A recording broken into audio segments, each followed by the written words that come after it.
Crônicas, capítulo 17, a partir do verso 1 até o verso 13.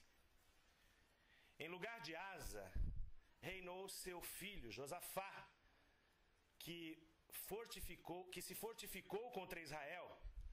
Ele pôs tropas em todas as cidades fortificadas de Judá e estabeleceu guarnições na terra de Judá, como também nas cidades de Efraim, que Asa, seu pai, tinha tomado. O Senhor foi com Josafá, porque andou nos primeiros caminhos de Davi, seu pai, e não procurou a Baalins. Antes procurou ao Deus de seu pai e andou nos mandamentos e não segundo as obras de Israel. O Senhor confirmou o reino nas suas mãos e todo Judá deu presentes a Josafá, o qual teve riquezas e glória em abundância. Tornou-se-lhe ousado o coração em seguir os caminhos do Senhor. E ainda tirou os altos e os postes ídolos de Judá. No terceiro ano do seu reinado, enviou ele os seus príncipes, Ben-Rail, Obadias, Zacarias, Natanael e Micaías, para ensinarem nas cidades de Judá, e com eles os levitas, Semaías, Netanias, Zebadias, Azael, Semiramote, Jonatas, Adonias, Tobias e Tobi-Adonias. E com estes levitas, os sacerdotes Elisama e Jeorão. Ensinaram em Judá, tendo consigo o livro da lei do Senhor, percorriam todas as cidades de Judá e ensinavam o povo. Veio o terror do Senhor sobre os reinos das terras que estavam ao redor de Judá, de maneira que não fizeram guerra contra Josafá. Alguns dos filisteus traziam presentes a Josafá e prata como tributo. Também os arábios lhe trouxeram gado miúdo, 7.700 carneiros e 7.700 bodes. Josafá se engrandeceu em extremo, continuamente, e edificou fortalezas e cidades armazéns em Judá. Empreendeu muitas obras nas cidades de Judá e tinha em Jerusalém gente de guerra e homens valentes. Este é o número deles, segundo as suas famílias. Em Judá eram capitães de 1.000, o chefe Adna e com ele 300.000 homens valentes. Depois dele o capitão Jonã e com ele 280.000. E depois Amazias, filho de Zicre, que voluntariamente se ofereceu ao serviço do Senhor, e às suas ordens 200.000 homens valentes. De Benjamim, Eliada, homem valente, e com ele 200.000 armados de arco e de escudo. Depois dele Josabade, com 180.000 armados para a guerra. E estavam estes ao serviço do rei, afora os que o rei tinha posto nas cidades fortificadas por todo o Judá. Amém. Vamos orar? Pai nosso que estás nos céus, graças te damos pela tua palavra que acabamos de ler, ó Deus. Tua palavra é lâmpada para os nossos pés, ela é luz para o nosso caminho, ela é verdade e vida, ela é a lâmpada que ilumina na escuridão. E nós te pedimos que ela ilumine agora o nosso coração. Que ela venha nos trazer alegria, que ela venha nos trazer paz, mas que ela também venha nos trazer novos desafios para cada dia da nossa vida aqui na terra. Nós oramos e agradecemos ao Senhor no nome de Jesus. Amém. Esse texto, ele tem uma coisa que eu gosto muito quando eu vejo na Bíblia. Esse texto diz assim que Josafá, ele foi considerado pelo Senhor um bom rei. E por isso Deus o abençoou. Eu vejo na Bíblia que Deus, ele está continuamente, a Bíblia diz assim que Deus tem posto os seus olhos na terra. E tem lá um texto que diz assim que ele procura verdadeiros adoradores, que o adorem em espírito e em verdade. Em outro texto, a Bíblia Sagrada diz que o Senhor procurou alguém que se colocasse na brecha e não encontrou. A Bíblia também diz lá em Gênesis que Deus procurou Adão. Isso me leva à conclusão, irmãos, a primeira conclusão é que Deus procura pessoas. Amém. Deus está o tempo todo procurando seres humanos que o agradem, seres humanos que o adorem, seres humanos que queiram ter uma aliança com Ele. E quando Deus encontra estes homens, e mulheres, evidentemente, Deus começa a observar as qualidades dessa pessoa. Sabia que você está na mira de Deus? Deus está assim com aquela mirazinha assim, ó. Lembra no personagem de humorismo lá no Brasil que dizia assim, tô de olho no Senhor, né? Lá da Praça é Nossa, olha, faz tempo. Praça da Alegria ainda, no meu tempo. Meus amados irmãos, Deus está de olho em nós. Deus está com a mira em nós. Ele está com foco em cada um de nós, observando as nossas obras. E quando Deus então encontra uma pessoa que lhe agrada, ele não mede elogios a esta pessoa. E a Escritura diz aqui que Josafá foi um homem que Deus olhou para ele e ele agradou a Deus. Por quê? Porque ele não andou nos caminhos de Israel, mas ele andou nos caminhos do Senhor. Ele não se desviou dos caminhos de Davi, que era servir ao Senhor. Amém?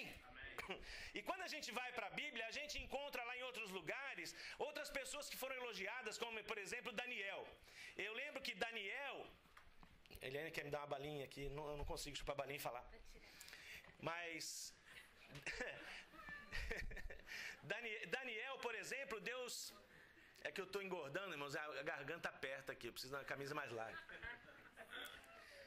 Mas, o que eu falei? Daniel, pois é. Daniel, meus irmãos, Deus chega para Daniel e diz assim, Deus é contigo, servo muito amado.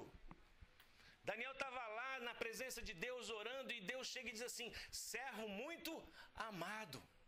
E quando o anjo chegou e encontrou com Gideão estava lá pisando no lagar, lá malhando trigo no lagar para esconder dos midianitas. O que foi que o anjo disse para ele? Deus é contigo, homem valente. Deus te ama, Gideão. Foi isso que Deus estava dizendo. Deus é com você, Gideão. A mesma forma, Deus chegou para Daniel e falou, Daniel, Deus te ama, Deus é com você. Deus chegou aqui para Josafá e diz assim, Josafá é um homem que agrada o meu coração. Por quê? Porque Deus estava olhando as obras desses homens, Deus estava analisando a vida deles, aquilo que eles faziam de dia, aquilo que eles faziam de noite, a forma como eles tratavam a esposa deles, viu? Né? Porque tem homem que, né, uma vez disse que uma esposa falou assim, pastor, queria saber se o senhor não tem uma sala para a gente morar aqui na igreja? Aí o pastor falou, mas morar aqui na igreja? Ela falou, porque aqui meu marido é um santo. Não é? Mas Deus estava olhando, Deus estava observando, Deus continua olhando na terra para ver se ele encontra verdadeiros adoradores. Deus continua observando na terra para ver se aqui ele encontra pessoas que temem a ele de verdade. Amém? Amém. E quando Deus encontra essa pessoa, é como se fosse assim, Deus fica apaixonado por esta pessoa. E a gente olha na Escritura e a gente vê que Deus faz uma aliança com este homem. Lembra quando Deus procurou Abraão? Deus foi lá e bateu na porta de Abraão e disse, Abraão, sai da terra da tua parentela e vai para uma terra que eu te mostrarei. E ontem eu estava ouvindo o pastor Rodrigo pregando, e ele pregou num texto lá que fala sobre Abraão, e Deus fala para Abraão, Abraão, sai para fora da tua tenda. E olha para as estrelas dos céus e conta as estrelas dos céus, se você pode contar. Quer dizer, Deus está falando assim para Abraão, Abraão, olha Abraão, eu quero fazer uma coisa nova através da tua vida, porque Abraão, você me agradou, o teu coração me agradou, amém? Dessa maneira, meu irmão, a primeira pergunta que surge na meditação desta manhã é, Deus está olhando para você, amém? Amém? E se Ele está olhando para você, a pergunta é, o que é que Deus tem visto na tua vida? O que é que Deus tem visto na tua vida?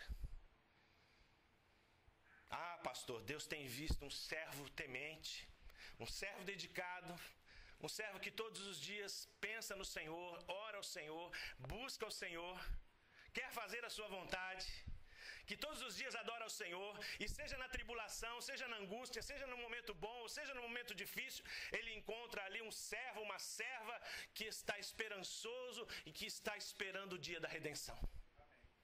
Ah, meu irmão, se essa é a tua resposta, louvado seja o nome do Senhor, porque você é igual a Josafá. Uma pessoa consagrada, uma pessoa dedicada, uma pessoa que espera no Senhor, porque dele vem a tua esperança, amém?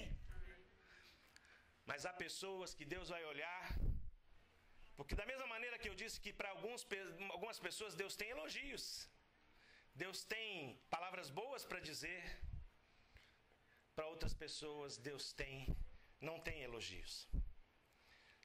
Os irmãos se lembram quando Jesus escreve as cartas da Ásia no livro do Apocalipse? Para algumas igrejas o Senhor Jesus tece elogios e diz assim: eu sei que você tem sido fiel, mesmo sendo pequeno e estando debaixo de grande perseguição. Mas há igrejas ali que o Senhor diz assim: tenho contra ti tantas coisas. Nesta manhã a pergunta é: o que você acha que é a opinião de Deus a teu respeito? Deus hoje pode dizer: servo bom e fiel. Porque esse é um elogio que Deus faz lá no final da Bíblia. Servo bom e fiel, entra na minha casa. Mas há outros servos que o Senhor diz: tenho contra ti algumas coisas. Essa realidade ela está refletida na parábola das virgens. Os irmãos lembram da parábola das virgens? Estavam ali algumas virgens, eu sei que perco a conta das virgens, não sei quantas eram. 10. Eu de número não é comigo. 10 virgens estavam ali, elas estavam esperando o noivo. Para aquele ritual de acompanhar, elas eram as damas de companhia do noivo. Quando o noivo chegasse, elas iriam então se perfilar, 5 de cada lado, com as suas lamparinas acesas, e iriam conduzir o noivo em cortejo até onde estava a noiva para o casamento. Olha que coisa linda! Hoje em dia mudou, né? Hoje em dia é o noivo que fica lá de bonzão e a noiva que entra. Naquele tempo não era diferente, era a noiva que ficava lá e o noivo que vinha. E aquelas virgens estão ali esperando o noivo chegar com as suas lamparinas para conduzirem o noivo em cortejo no meio da escuridão da noite. Mas diz a Escritura, nesta parábola de Jesus, que algumas daquelas virgens não estavam lá muito dedicadas, né? E o que aconteceu com elas?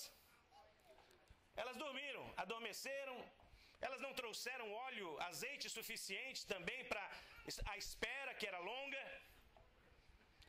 Mas as outras virgens, as sábias, elas não só permaneceram ali alertas, mas elas também mantiveram o seu azeite e mantiveram a sua lamparina acesa.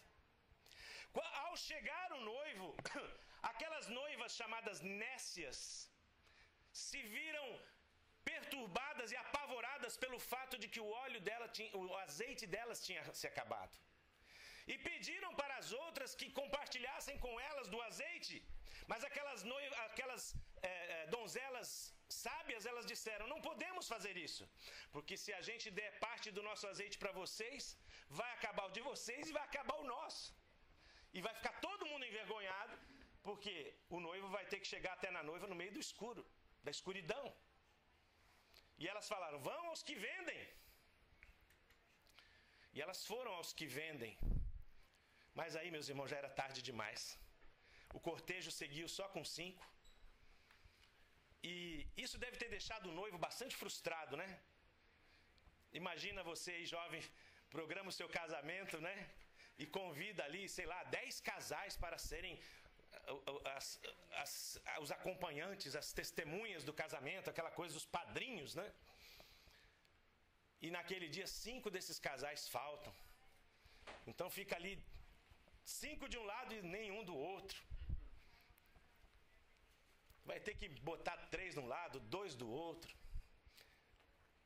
Se você fosse essa noiva, você não ficaria frustrada? Você ia ficar chateada com aquela turma, né? E depois perguntar: o que aconteceu com vocês? Ah, nós esquecemos.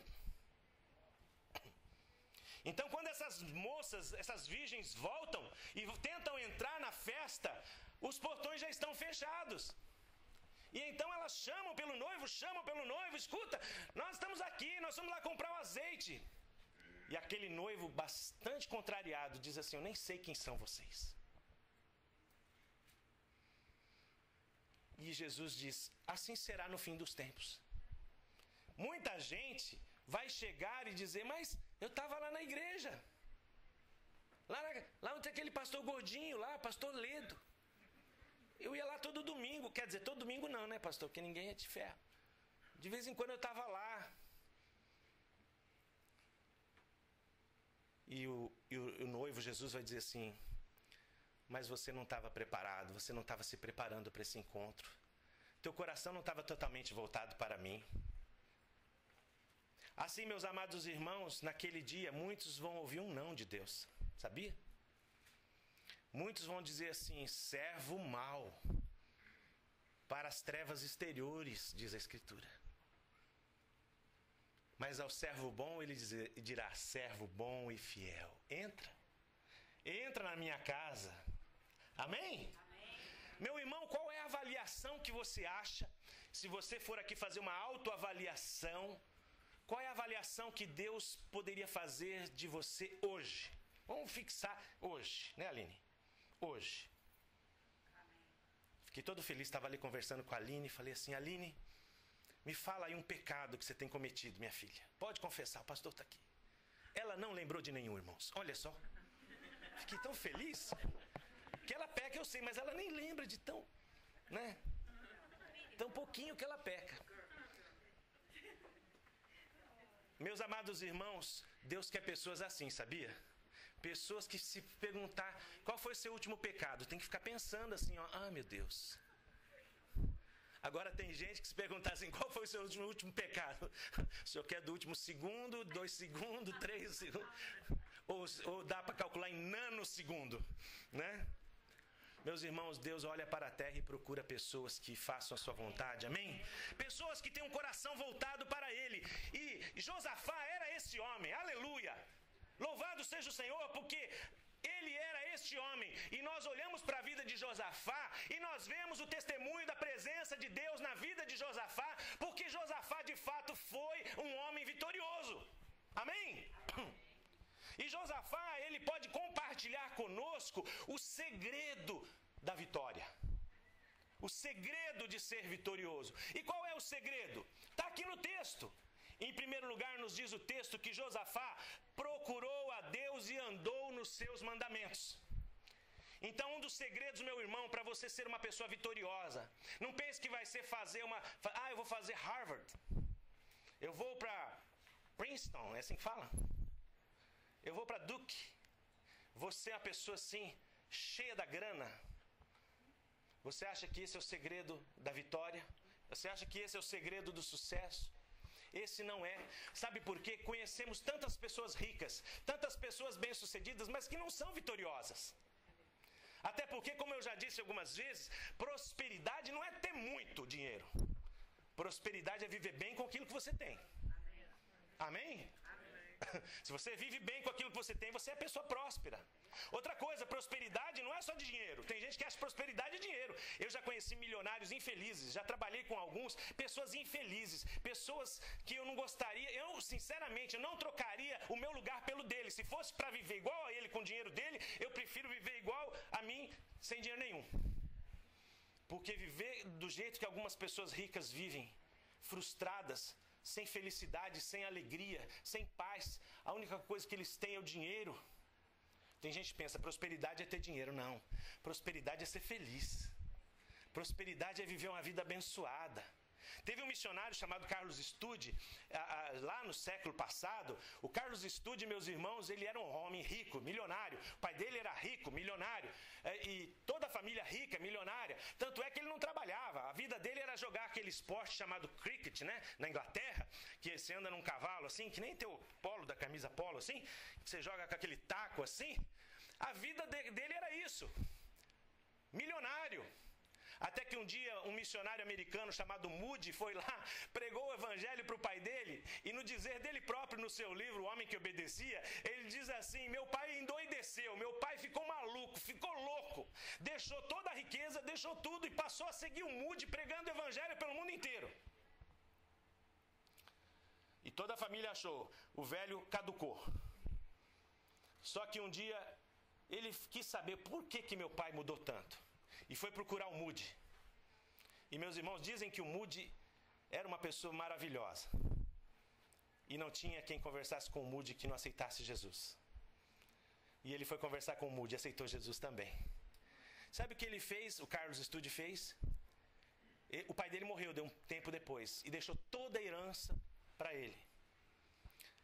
Ele doou toda a herança dele, milhões e milhões, para o exército da salvação. E foi servir ao Senhor no meio da China e depois da África. E lá no livro tem a foto da casa dele. A casa dele, meus irmãos, nada mais era do que uma choupana daquelas de índio africano. Nem sei se tem índio na África, mas é coisa assim. Mas era aquela choupana de palha, sabe? E conta o livro que a única coisa assim, o único luxo que o Carlos Studd tinha é que todo ano ele pedia para os seus amigos na Inglaterra mandar para ele uma Bíblia nova. Uma Bíblia 0 quilômetro. Porque todo dia 1º de janeiro ele começava a estudar a Bíblia e anotar a Bíblia. E quando chegava 31 de dezembro, ele queria uma Bíblia nova, porque ele não queria ficar viciado nos estudos que ele tinha feito anteriormente. Ele queria uma Bíblia 0 quilômetro. Era o único luxo que o Carlos Studd tinha. E meus irmãos, quando você lê aquele livro, você vê a história de um homem feliz. A história de um homem realizado, a história de um homem que teve paz consigo mesmo e que morreu na mais plena felicidade que um homem poderia viver. Sabe aonde? No meio da África, no meio da pobreza, onde não tinha água encanada, onde não tinha esgoto, onde não tinha um banheiro, onde não tinha uma geladeira, onde não tinha um computador, onde não tinha um laptop, onde não tinha um iPod, um iPhone, um iNada. Ainda não lançaram esse iNada. Mas lá no Brasil muita gente já tem. Sabe por quê, meus irmãos? Porque ele procurou andar com Deus. Então, um dos segredos da vitória, meu amado, é procurar andar com Deus. Ontem eu estava compartilhando com a Eliane, um dos meus primeiros amigos na igreja cristã, lá nos anos 80, o Rubens, ele postou no Facebook uma foto, algumas fotos do primeiro acampamento que eu fui. Isso foi em fevereiro de 82, eu me converti em janeiro de 82. E, irmãos, eu fiquei emocionado de ver aquelas fotos. E pior, né? Eu tenho também fotos daquele acampamento. Adivinha o que eu fui fazer? Fui atrás das fotos e também comecei lá, escanear e postar e mandar lá. Mas o que me emocionou não foi o acampamento em si, foi a lembrança de como eu estava assim, convertido assim novinho, né? Fresquinho ainda, né? Com Jesus, porque aqueles momentos, irmãos, são impagáveis. Os momentos quando eu aceitei Jesus. A grande descoberta da minha vida, descobrir o Senhor e Salvador Jesus Cristo na minha vida. Assim, meu querido, não há nada que possa pagar essa verdade. Nem dinheiro, nem bens, nada pode pagar um relacionamento com Deus. Eu tenho certeza que Josafá, ele não foi servir a Deus pelo dinheiro que ele podia conquistar. Mas você vê que diz a Bíblia aí que ele ficou rico, ficou milionário. Porque a vitória na vida de um homem começa quando ele começa a servir ao Senhor. A Bíblia diz que o princípio da sabedoria qual é? É o temor do Senhor, amém? Assim, meu irmão, você quer ser uma pessoa vitoriosa na vida? Quer ser uma pessoa feliz e realizada? Quando você chegar no fim da vida, poder olhar para trás e dizer assim, eu fiz bem? Anda com Deus.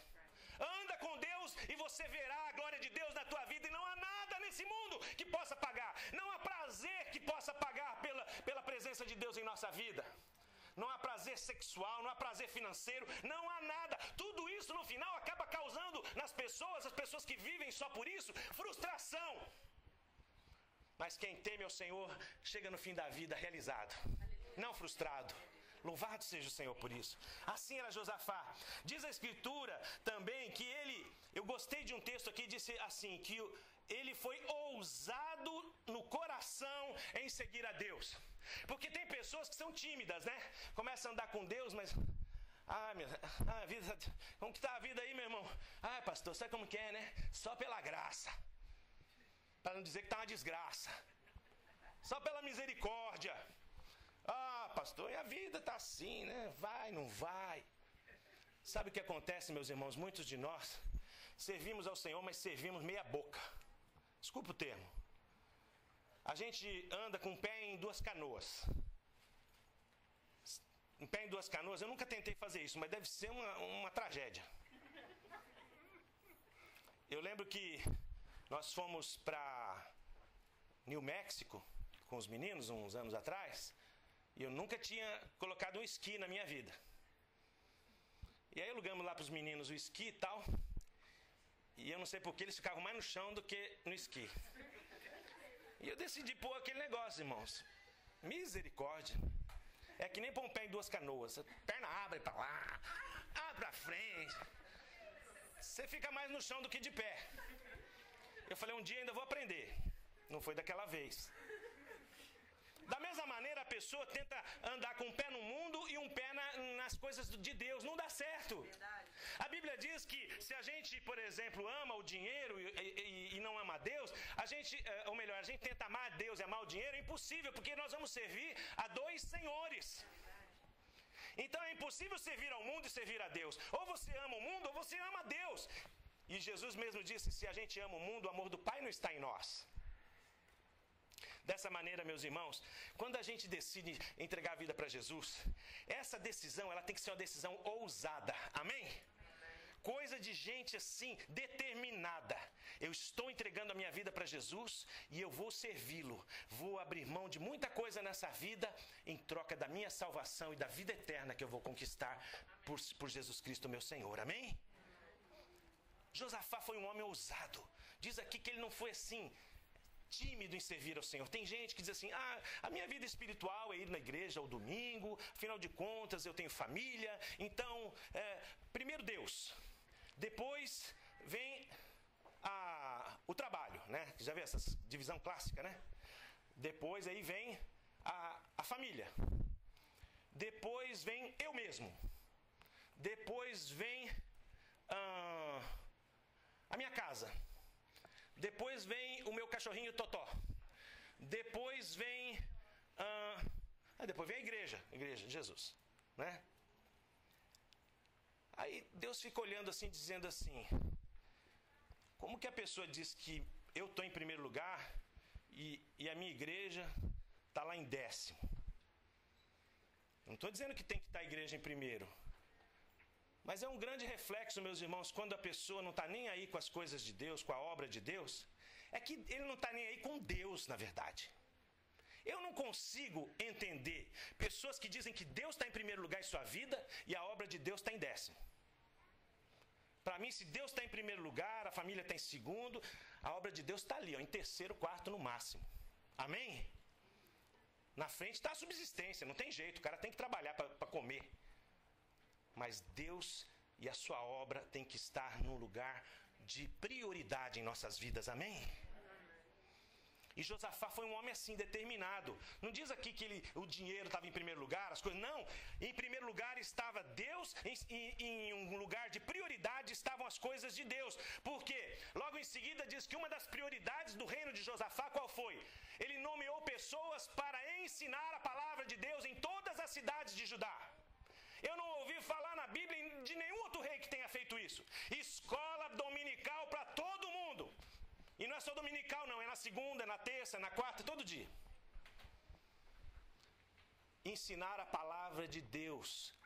Você já ouviu falar de rei que fez isso? Josafá foi um homem que mandou profetas, mandou sacerdotes, mandou levitas, todo mundo, olha, todo mundo agora full time vai sair aí pelas cidades, montar escolas, montar sinagogas e vamos ensinar a palavra de Deus ao povo. Sabe por quê, meus irmãos? Porque a palavra de Deus era importante na vida de Josafá. E a pergunta esta manhã para cada um de nós é: qual é o lugar da palavra de Deus em nossa vida? Que lugar tem essa Bíblia na tua vida? Na vida de muitas pessoas, sabe o que ela significa? Nada. Porque não lê, não estuda, não medita, não conhece. Crentes de 20 anos, às vezes de 30 anos de conversão, não conhece a Bíblia, não sabe nada da palavra de Deus, não sabe o que é a doutrina da salvação. Não sabe o que é pecado. Se eu pedir para conceituar pecado, o sujeito às vezes está na igreja a vida inteira. Por favor, me dê o conceito de pecado. Aí o sujeito fica: pecado, bom, pecado é aquelas coisas, aquelas desgraças que a gente faz, não sei o quê. A Aline diz assim: o que é pecado? Você está aqui na frente hoje, né, Aline? Aline, o que é pecado? Ela diz assim: miss the target.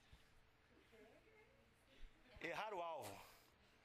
É a coisa mais simples do mundo, né? Deus estabeleceu um alvo para nós, você erra. Isso é pecado. Todo dia você está ali tentando acertar e erra.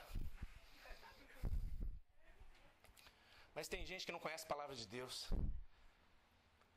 Mas os servos do Senhor, a Bíblia diz assim: pega essas palavras e nelas medita de dia e de noite.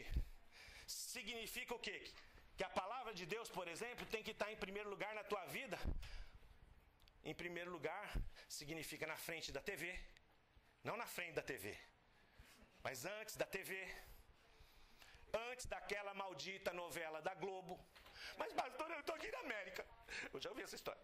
Estou aqui nos Estados Unidos. E nessa solidão sem família, pastor. Você entende meu estado? Aí se eu não assistir Avenida Brasil, se eu não ver lá a Gabriela, me dá uma depressão.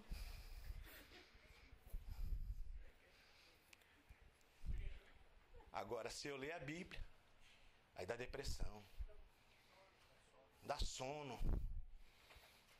Sabe por quê, meus irmãos? Esse é o lugar da Bíblia. É na estante, na vida de muita gente. Não é? A Bíblia vem em primeiro lugar antes da internet. Fala com os jovens e diz assim: quantas músicas você tem no seu iPod? 4.347 músicas. Outro dia eu perguntei para um dos meus filhos: mas para que um ser humano precisa de 4.000 músicas dentro de um iPod? E ele teve a ousadia de me dizer: porque eu ouço todas, pai. Eu nem parei para perguntar o que está escrito em João 3,16 para ele, para não ficar mais nervoso. Mas o sujeito tem tempo para pôr 4.000 músicas dentro de um aparelhinho.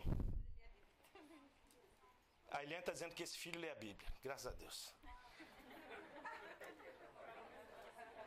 Tem tempo, às vezes, para pôr 4.000 músicas dentro de um iPod, mas às vezes não tem tempo para ler um versículo da Bíblia.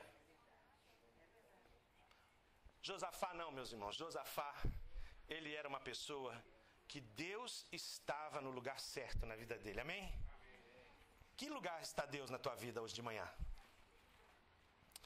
Outra coisa diz aqui que o Josafá foi um homem que estabeleceu... Aliás, quais são as consequências então desse relacionamento com ele? Procurar a Deus, ser ousado com Deus, dar valor à palavra de Deus. Diz a Bíblia que Deus deu a ele um exército poderoso. Os irmãos viram quantos soldados ele tinha? Diz a Bíblia ali que os outros países tremiam diante do poderio do exército de Josafá. E ninguém teve coragem de atacar Josafá. Meus amados irmãos, Satanás, a Bíblia diz, ele anda ao nosso derredor, rugindo como leão, buscando quem possa o quê? Devorar, destruir, tragar. Satanás está aí. Olha para o irmão que está do seu lado e diga assim: Satanás está por aí, meu irmão. Cuidado. Ele está aí. Mas acontece, meus irmãos, que quando a gente tem um exército poderoso ao nosso lado, o inimigo não tem coragem de chegar perto. Amém? Quando os demônios vêm assim e olham assim em volta da Eliane assim e vê aquele monte de anjo ao redor dela, o demônio diz assim: tá brincando, eu vou atacar a Mariazinha, que essa daí tá muito poderosa. Amém? Quem leu aquele livro da Rebecca Brown, eu sei que tem muita coisa lá que é meio esquisito, mas o livro da Rebecca Brown diz que aquela bruxa Elaine, ela contou que quando ela era bruxa, ela fazia assim um transporte astral, sei lá como que chama isso. E ela ia atacar pessoas em espírito. Satanás mandava ela. E aí a Elaine, a Rebeca conta que a Elaine disse para ela que numa dessas idas ela saiu do corpo e foi atacar uma família. E quando ela foi atacar aquela família, chegou ali, tinha um exército de homens ali em volta daquela casa. E aqueles homens, todos eles eram trançados pelos braços, um com o outro assim. E um ficava em cima do outro, fechava a casa da pessoa. Não tinha como entrar por cima, não tinha como entrar por baixo, não tinha como passar. E disse que ela tentava passar assim. E disse que aqueles homens, aqueles soldados, riam, né? Davam risada dela assim: o que você está tentando fazer aqui? Ela falou assim: não, é que eu recebi ordens de Satanás de atacar essa família. E aí diz que aquele anjo olhou para ela e falou assim: minha filha. Não falou minha filha, né? Eu estou falando. Você recebeu ordem de Satanás para atacar essa família? Você não vai conseguir, porque nós recebemos ordem do Deus Todo-Poderoso para guardar essa família. Amém? Pode aplaudir o Senhor. Porque dentro daquela casa, às vezes tinha uma família que fazia culto doméstico, sabe? Que orava, que jejuava, que ia na igreja, que servia ao Senhor, que lia a palavra. E a Bíblia diz que a esses o Senhor dá ordem a respeito deles para não deixá-los tropeçar em nenhuma pedra. A esses o Senhor manda os seus anjos, né? A Bíblia diz que o anjo do Senhor acampa-se, né? É o que tinha acontecido com essa família. Os anjos estavam ali acampados ao redor daquela família, não é? O anjo do Senhor acampa-se ao redor dos que o temem e os livra. Quer dizer, meus irmãos, que Josué, Josafá, ou melhor, tinha um exército forte e ninguém podia atacá-lo. Assim, meu irmão, se você andar com Deus, temer a Deus, ler a palavra, você também terá um exército forte ao teu redor. E Satanás vai rugir como leão, ele pode fazer o que quiser, mas a palavra de Deus diz que no final, o Senhor esmagará Satanás debaixo do teu pé. Louvado seja o nome do Senhor. Assim, meu irmão, não fique vacilando, anda com Deus, continua com Deus, e o Senhor disporá para ti os seus exércitos angelicais, para te proteger e guardar em todos os teus caminhos, para que você não tropece em nenhuma pedra, mas seja protegido de todo o ataque das trevas. A Bíblia diz que o Senhor abençoou o reinado de Josafá. Abençoou como? Diz aqui que as pessoas traziam presentes, até os filisteus, irmãos. Vocês sabem quem eram os filisteus? Eram os piores inimigos de Israel. Diz que eles vieram lá: olha, Josafá, trouxemos aqui um agradinho para você, uns boi, umas vaquinhas, uns bodinhos também, umas cabras, para o Senhor não ficar bravo com a gente, né? Diz aqui o texto que as pessoas traziam presentes para o Josafá. As pessoas vinham e presenteavam Josafá. Só dos presentes diz a Bíblia que ele ficou rico. Dá uma olhadinha aqui no texto que nós lemos. Diz aqui que ele ficou rico. Ele procurou ao Deus de seu pai e andou nos seus mandamentos e não segundo as obras de Israel. O Senhor confirmou o seu reino nas suas mãos.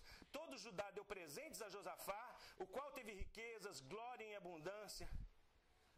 Então, você quer ter riqueza? Amém? Todo mundo aqui quer, né? Diga assim: amém. Eu quero ter riqueza. Um dos segredos da riqueza, meus irmãos, é andarmos com Deus. Porque Ele é dono do ouro, da prata, Ele é dono de todos os tesouros escondidos. Amém. E o Senhor pode abrir portas para você que ninguém mais pode abrir. O Senhor pode te dar oportunidades que a ninguém mais Ele pode dar. Amém? Porque a mim me amou, diz o texto, né? Eu o abençoarei. A Bíblia diz que nós veremos o fruto do nosso trabalho e ficaremos satisfeitos e felizes. Dessa maneira, meu querido, a pessoa que teme ao Senhor, ela será vitoriosa também na vida financeira, será vitoriosa na vida conjugal, será vitoriosa em todas as coisas, porque o Senhor estará com ele em todos os seus empreendimentos. Quer ser uma pessoa vitoriosa como Josafá, abençoada como Josafá? Tema a Deus como Josafá. Amém. Agora, sabe o que aconteceu com Josafá? Eu falei só as coisas boas dele. Mas como todo ser humano, Josafá não foi perfeito. Eu não li todo o texto, mas os irmãos vão ver adiante que Josafá, depois que ele estava tão bem, ele cometeu 2 erros. A gente pode chamar de 2 pecados. Qual foi o primeiro pecado? Josafá estava bem, estava legal. O vizinho dele, Acabe, e os irmãos lembram quem era Acabe, não é?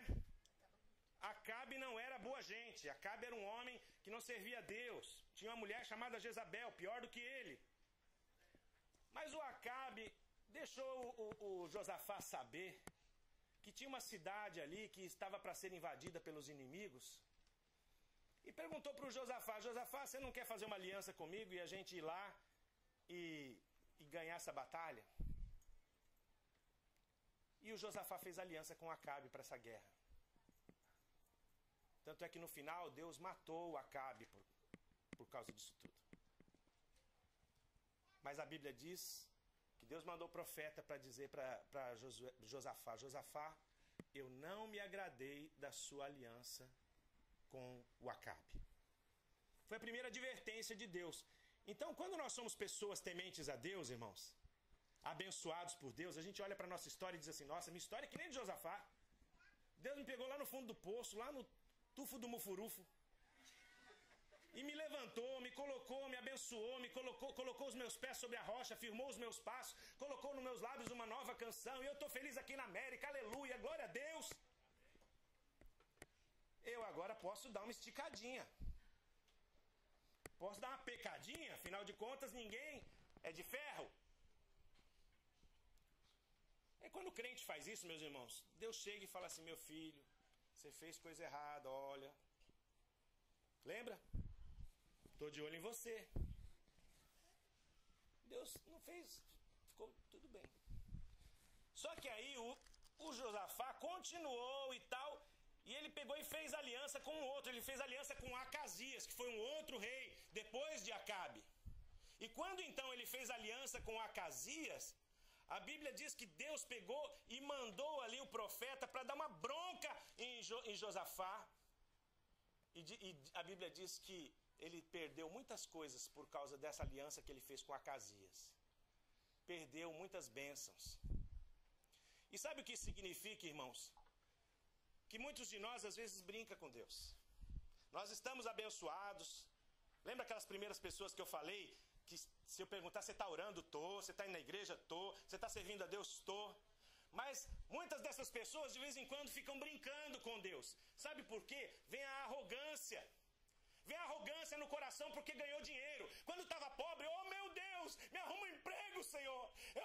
Senhor, eu quero um emprego, salário mínimo, Senhor.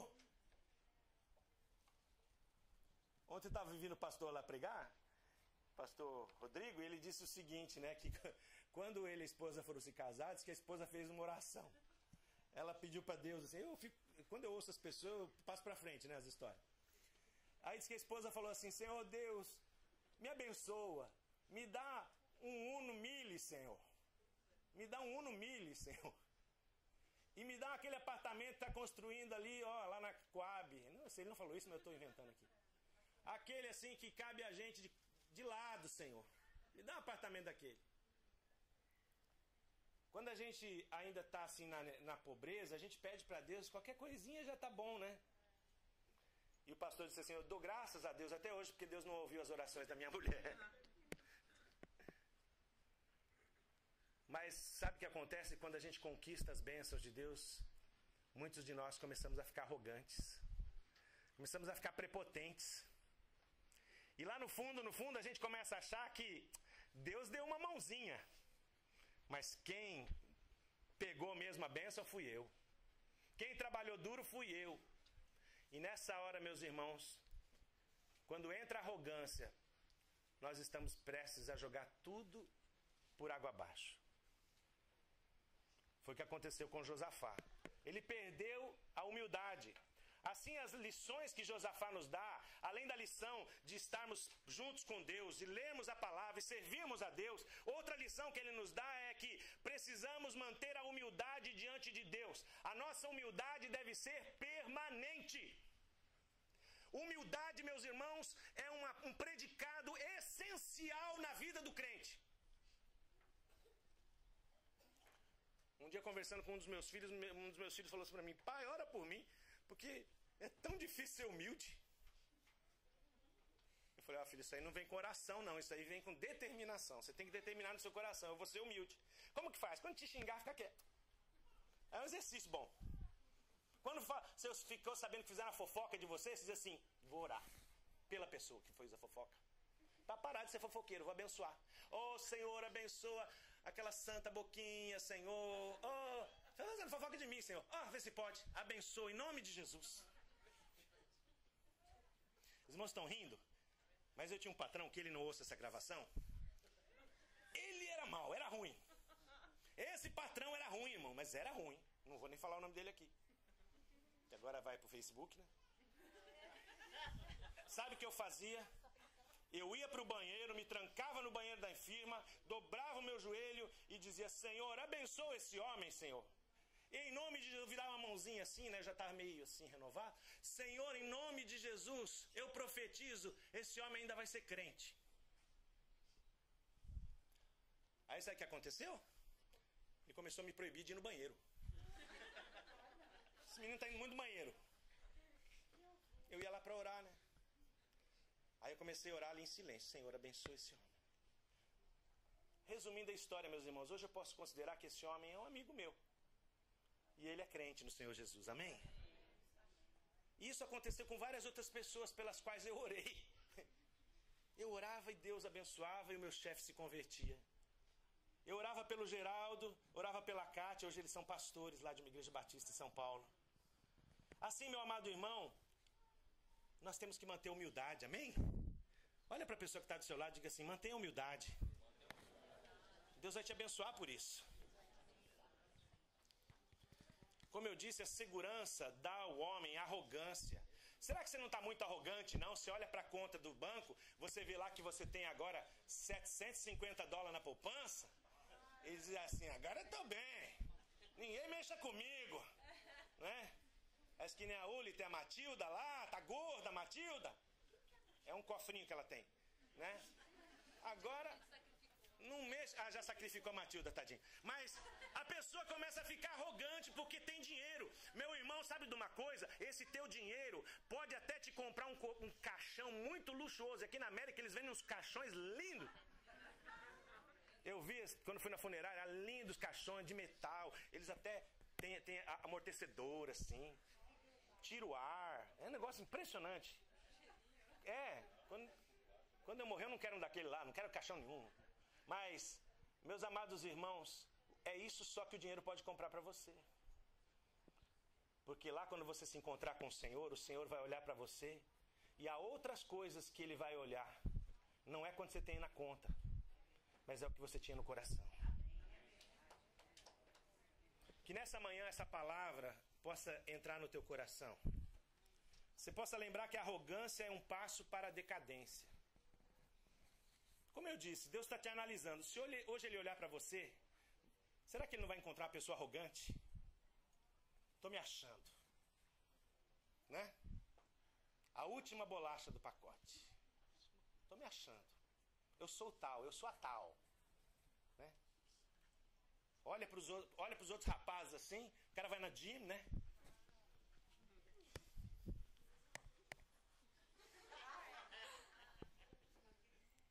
Olha para os outros assim, gordinho, que nem assim. Despreza. Graças a Deus, Deus não despreza, irmãos. A moça está encantadora, toda bonita assim, né? Ela olha assim para as outras e diz assim, ai, coitada, como ela é feia. Deus não aprove a ela a mesma beleza que a mim. Hã? Pois é. Meus amados irmãos, é certo que as pessoas são belas, né? Dá uma olhadinha no espelho até se acha mesmo. Eu mesmo me acho, quer dizer. Imagina quem é. Agora, a gente tem que manter humildade. Diante de Deus e diante dos homens, amém? E considerar, como diz a Escritura, os outros melhores do que nós. Porque se você fizer isso, Deus vai te abençoar. Deus vai se agradar de você e vai olhar do céu e dizer assim, eu vou abençoar essa moça. E aquilo que você nem pediu, nem pensou, Deus vai cuidar da tua vida, amém? Deus vai cuidar dos teus filhos. Deus vai cuidar da tua casa. Mas teme o Senhor, anda com Ele. É a palavra essa manhã, em nome de Jesus. Vamos fechar os nossos olhos e nós vamos orar.